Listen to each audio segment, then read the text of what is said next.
Shalom Bapak Ibu Saudara, apa kabar? Puji Tuhan, senang bertemu dengan Bapak Ibu Saudara dan kembali menyampaikan firman Tuhan bagi Bapak Ibu Saudara pada kesempatan sore hari ini.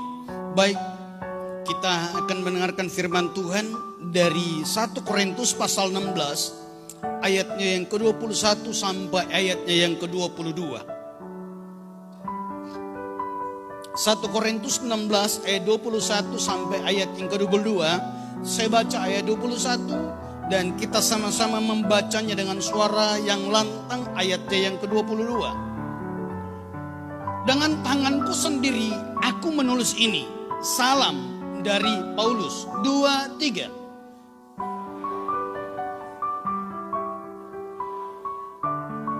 Silakan duduk kembali. Saya bacakan bagi Bapak Ibu Saudara sekali lagi. Dengan tanganku sendiri aku menulis ini. Salam dari Paulus. Siapa yang tidak mengasihi Tuhan, terkutuklah ia. Maranatha. Bapak Ibu yang dikasihi oleh Tuhan Yesus Kristus, proses penulisan Alkitab terjadi datangnya dari Tuhan dengan Rasul Paulus sebagai inspiratornya, tapi Roh Kudus yang mengilhaminya. Artinya dari Tuhan mengilhami Rasul Paulus ketika Rasul Paulus menghadapi masalah-masalah yang dialami oleh jemaat-jemaat. Sehingga Tuhan melalui rohnya mengilhami kepada Rasul Paulus apa yang harus dia tuliskan. Tetapi ternyata Rasul Paulus tidak tulis sendiri. Dia pakai juga juru tulis. Maka ayat 21 dia bilang, dengan tanganku sendiri aku menulis ini. Ketika juru tulisnya sementara menulis barangkali, tapi dia mengingat sesuatu yang pantasnya dia tulis sendiri. Maka dia ambil pena dan mulai menulis. Dia bilang, dengan tanganku sendiri aku menulis ini. Salam dari Paulus. Tapi saya tidak bahas ayat 21. Yang ingin saya bahas sore hari ini ayat 22. Siapa yang tidak mengasihi Tuhan, terkutuklah ia. Maranatha. Ada 3 bagian di situ. Yang pertama saya bahas dari belakang, Maranatha. Kata Maranatha ini berasal dari bahasa Aram yang dipakai ketika gereja Tuhan berdoa. Waktu itu Maranatha artinya mereka memohon agar supaya Tuhan datang segera. Tuhan cepat-cepat datang. 2 minggu dalam bulan kemarin, baik minggu pertama dan minggu ketiga, saya menyampaikan firman Tuhan tentang seruan bertobat. Saya menyampaikan di pendahuluannya bahwa kedatangan Tuhan sepertinya semakin dipersingkat. Sekali lagi saya ingin menyampaikan bagi saudara sore hari ini bahwa misi gereja dunia atau bidang misi atau penginjilan dunia, semua lembaga-lembaga misi bersepakat bahwa tahun 2030 Injil didengar oleh semua orang. Salah satu ciri Tuhan cepat datang adalah ketika semua orang dengar tentang Injil. Ketika kita lihat lagi dari gereja setan, maka mereka bersepakat berupaya sedemikian rupa mempergunakan uang mereka supaya penyesatan begitu maraknya dan membuat antikris semakin cepat datang. Dalam kitab lain berkata bahwa karena orang percaya maka waktunya dipersingkat. Saudara, saya ini pernah berkhotbah di sini tentang waktu yang semakin dipersingkat. Coba saudara perhatikan hidup kita. Seperti 1 bulan itu cepat sekali. Seperti satu hari itu cepat sekali. Satu minggu itu cepat sekali berlalu. Satu tahun itu cepat sekali berlalu. Anak apa ini? Maranatha, datanglah segera Tuhan. Kata yang kedua, terkutuk. Terkutuk itu sama dengan suatu tempat dibuang ke suatu tempat yang gelap. Dibuang ke suatu tempat yang penuh dengan tangisan. Dibuang ke suatu tempat yang sangat menakutkan. Sebuah keadaan yang tidak diharapkan. Dan yang terakhir, mengasihi Tuhan. Kalau dibalik atau dibolak-balik bagian ini atau diterjemahkan dengan baik, maka kalimat ini atau ayat ini berkata, ketika Tuhan datang Maranatha, maka ketika dia dapati Anda dan saya tidak mengasihi Tuhan, maka kita terbuang ke tempat yang tidak kita harapkan. Kita mengalami kutuk. Kita mengalami sesuatu yang tidak kita inginkan. Sebuah duka yang sangat mendalam yang kita tidak inginkan.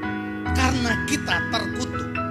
Maka jemaat Tuhan yang dikasihi oleh Tuhan Yesus Kristus, Maranatha, Tuhan pasti datang. Tapi supaya kita jangan terkutuk, maka kita perlu mengasihi Tuhan. Amin. Ketika ditanya siapa yang mengasihi Tuhan, otomatis dia bilang saya. Ketika ditanya di mana-mana siapa yang mau masuk surga, saya. Siapa yang mengasihi Tuhan, saya. Tapi mungkinkah itu betul? Mari sore hari ini kita lihat ciri-ciri orang yang benar-benar mengasihi Tuhan. Yang pertama, Matius 25 ayat 40.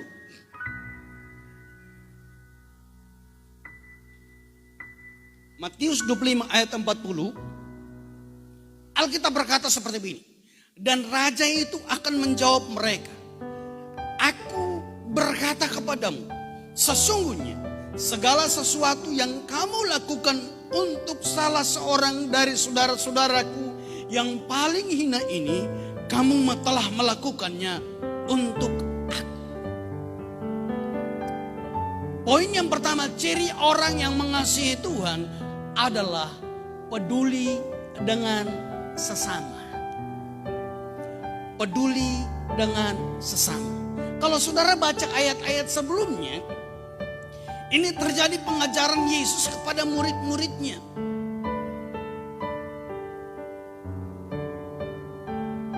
Pada waktu itu Tuhan bilang sama mereka, ketika saya ada di penjara, engkau tidak menjenguk aku.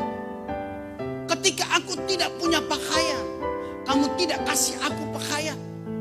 Ketika aku lapar, kamu tidak kasih aku makan. Ketika aku sakit, engkau tidak menjenguk aku. Orang bilang begini, nah kapan kami lihat kau telanjang? Kapan kami lihat kau lapar? Kapan kami lihat kau sakit? Kapan kau masuk penjara? Tapi Yesus bilang kepada mereka, ketika engkau melakukannya kepada seorang yang paling hina ini, engkau melakukannya untuk aku. Artinya begini, ketika kita belum mengasihi Tuhan, kita bilang kita mengasihi Tuhan, maka kita wajib peduli dengan sesama kita. Saya lihat sebuah postingan tentang cuplikan khotbah salah satu pendeta Gimit. Kalau di Kendari itu Gap Sultra, tapi di NTT Gimit. Maka dia bilang begini, dia bilang ada beberapa hal yang terjadi ketika kita berdoa makan. Yang pertama, kita bilang Tuhan berkati makanan yang sudah Tuhan sediakan. Suci, kuduskan supaya tubuh kami sehat. Yang kedua, kita berdoa Tuhan berkati yang sudah mengerjakan dan menyediakannya bagi kami. Dan yang ketiga, Tuhan berkati juga mereka yang berkekurangan di mana-mana. Akhirnya dia bilang begini, kita seperti doa, Tuhan tolong kami supaya makanan yang enak-enak di meja ini kami kasih habis. Tapi Tuhan tolong mereka juga yang sudah susah di mana-mana. Kita perintah Tuhan untuk menolong mereka.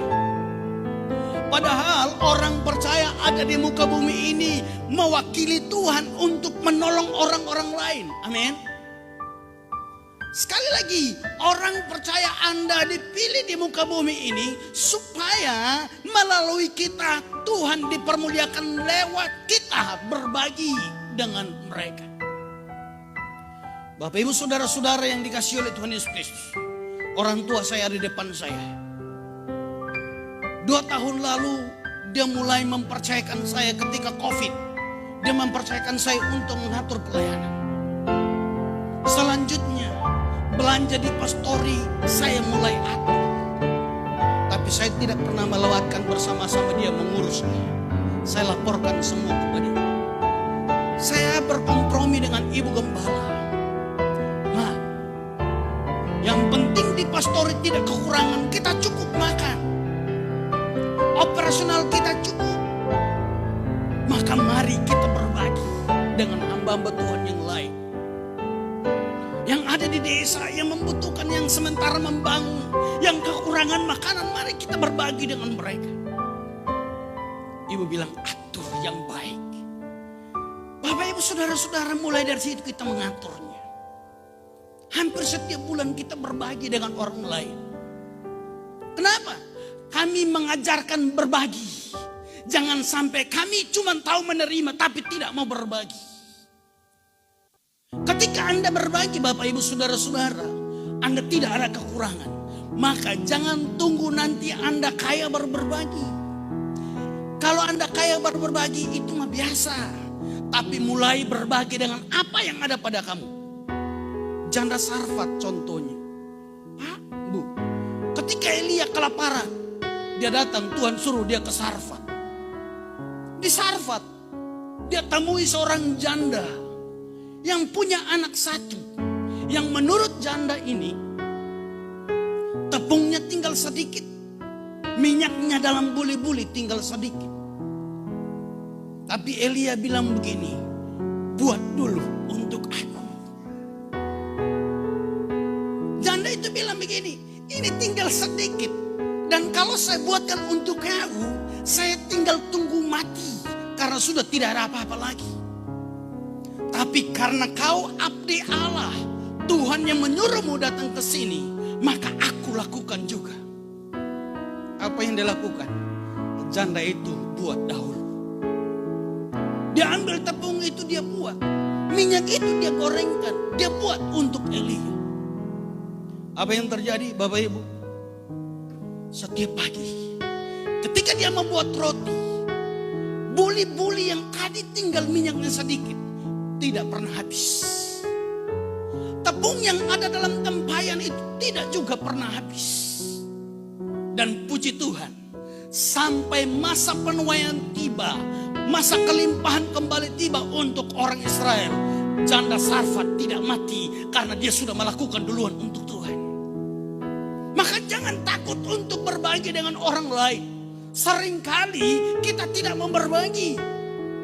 Kita bilang, nah saya saja sedikit. Nggak mungkin. Sudah sedikit lagi disuruh kembalikan milik Tuhan. Orang tidak mau. Kenapa? Untuk apa?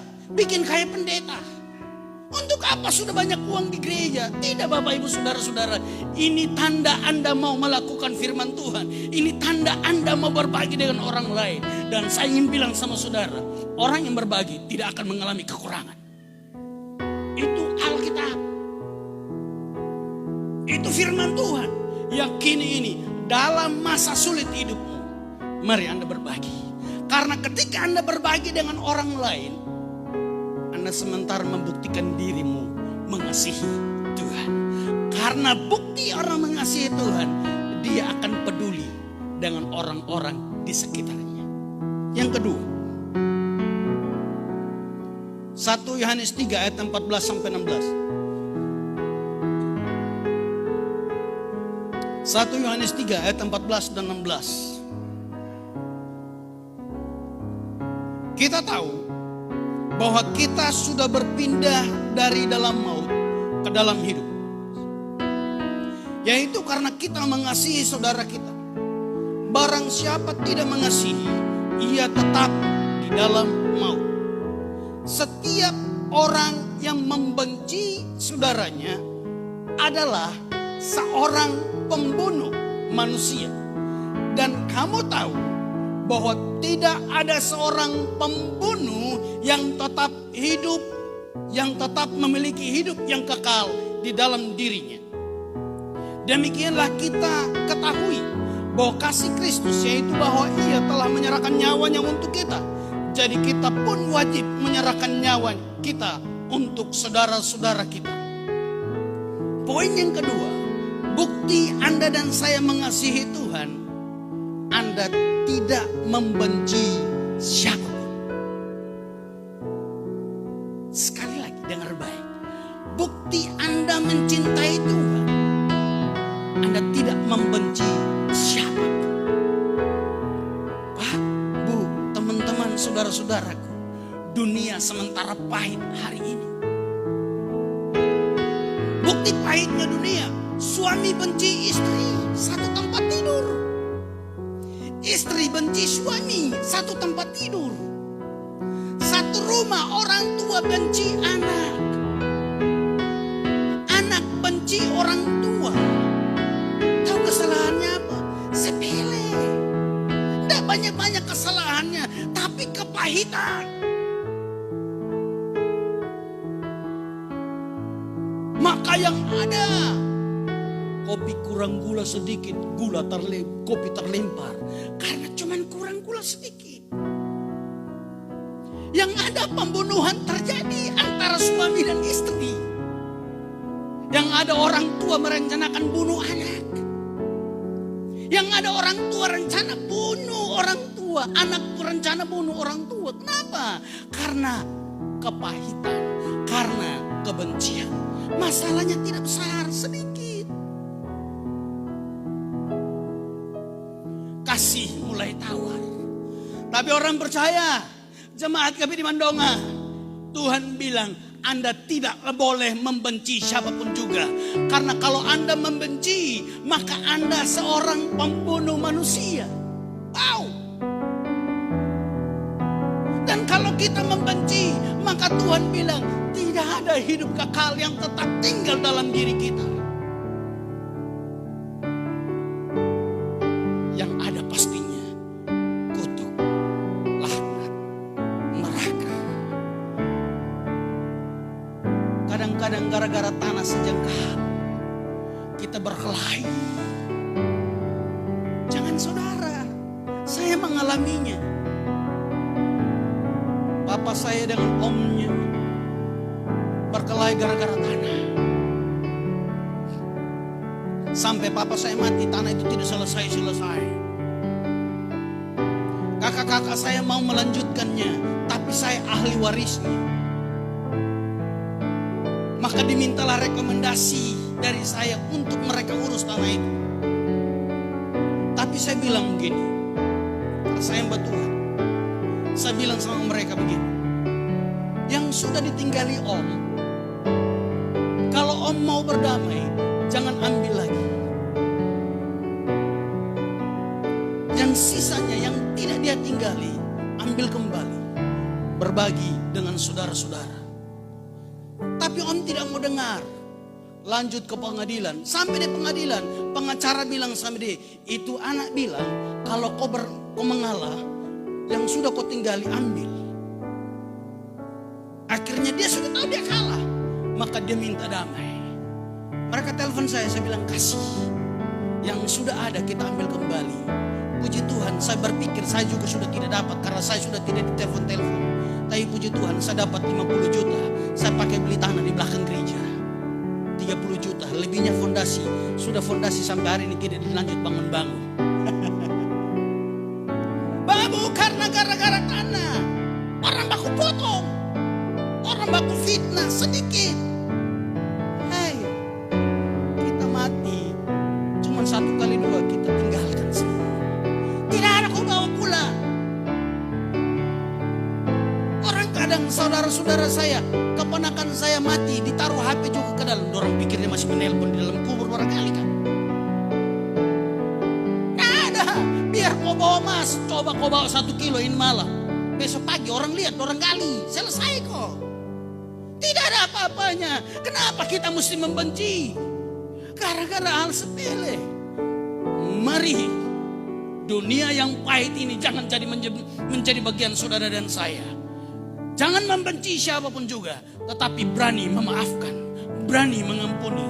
Tuhan memulainya, Tuhan kasih contoh. Kalau orang yang sudah dibenci Bapak Ibu, biar dia buat baik, tidak disuka. Tidak akan disuka. Dia berbuat baik di sini, dia bilang cari muka aja itu. Dia bikin ini sebaik-baik, hai, cari alasan saja.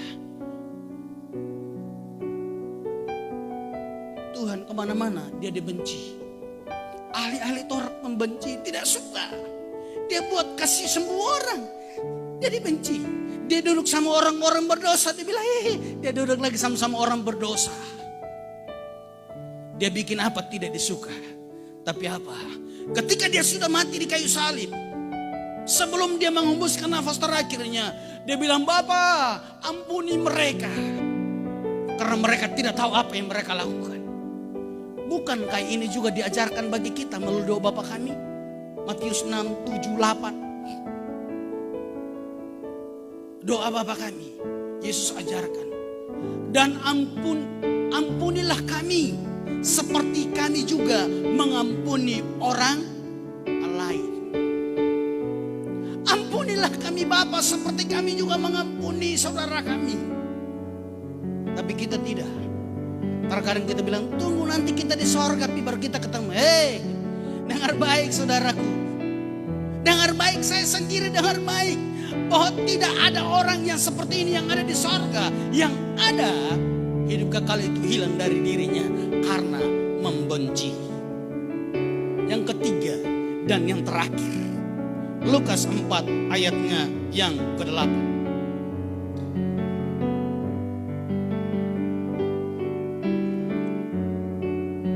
Tetapi Yesus berkata kepadanya, ada tertulis, engkau harus menyembah Tuhan Allahmu dan hanya kepada Dia sajalah engkau berbakti. Yang pertama, jika Anda mengasihi Tuhan maka Anda peduli dengan orang lain. Yang kedua, jika Anda mengasihi Tuhan maka Anda tidak akan membenci siapapun juga. Dan yang ketiga, jika Anda dan saya mengasihi Tuhan maka kita akan terus mencari Tuhan dan menyembah Dia. Ayat itu tadi yang kita baca, itu terjadi ketika Yesus dibawa ke padang gurun untuk dicobai oleh iblis. Sesi-sesi terakhir ujian itu, iblis bawa Yesus ke puncak gunung. Dia bilang, lihat itu semua. Saya kasih kau apabila kau sembah saya. Seringkali Bapak Ibu, kita dicobai dengan kekayaan. Jika Anda kaya, mari rendahkan hati. Engkau punya tanah, engkau punya segala macam. Jangan sombong. Jangan berbangga dengan itu. Tapi mari berkata bahwa ini semua berkat Tuhan. Yesus dicobai dalam sisi itu. Tapi apa Yesus bilang? Bukankah ada tertulis? Engkau harus menyembah Tuhan Allahmu. Dan hanya kepada Dia sajalah engkau berbakti. Bapak Ibu saudara-saudara yang dikasihi oleh Tuhan Yesus Kristus. Ketika saya belajar, maka ternyata tidak ada alasan sama sekali untuk kita tidak menyembah Tuhan. Tapi banyak orang pakai alasan yang tidak masuk akal. Adakah alasan untuk kita tidak menyembah Tuhan? Menurut saya tidak ada. Kenapa? Manusia, Anda dan saya diciptakan paling berbeda dengan semua makhluk, termasuk malaikat sekalipun. Malaikat buat dosa, diusir dan dihukum. Anda dan saya buat dosa, Tuhan Tuhan turun. Tuhan cari cara. Bagaimana supaya orang-orang ini tidak dihukum? Maka dia mati. Dia tebus Anda dan saya. Sekali lagi malaikat diusir. Tapi Anda dan saya dicari. Maka tema kita, cari dan selamatkan yang hilang. Kenapa? Karena yang hilang itu sangat berharga di hadapan Tuhan. Tuhan sendiri turun dan mencari mana yang terhilang supaya aku ambil kembali. Tuhan panggil kembali.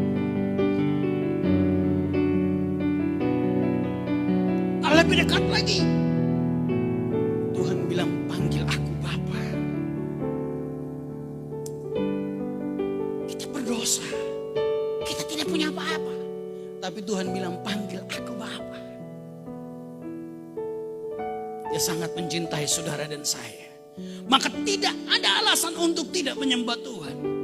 Dimanapun Anda pergi, sekali lagi, jangan tinggalkan imanmu. Amin. Terus puaskan hidupmu. Terus berusaha dengan semampumu untuk tetap menyembah Tuhan. Kesempatan saudara datang.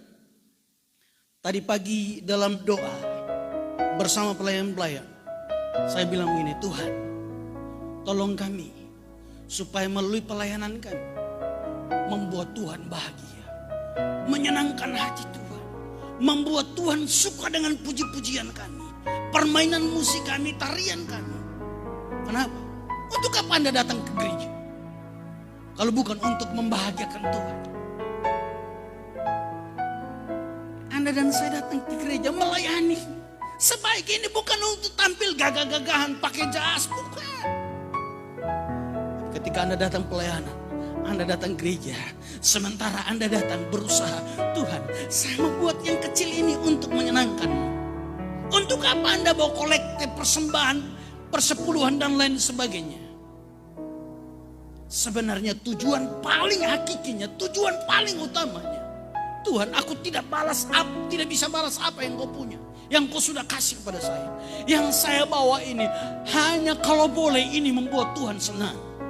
Dan kalau Tuhan senang melihat apa yang saudara lakukan, berkat-berkat Tuhan pasti menjadi bagian.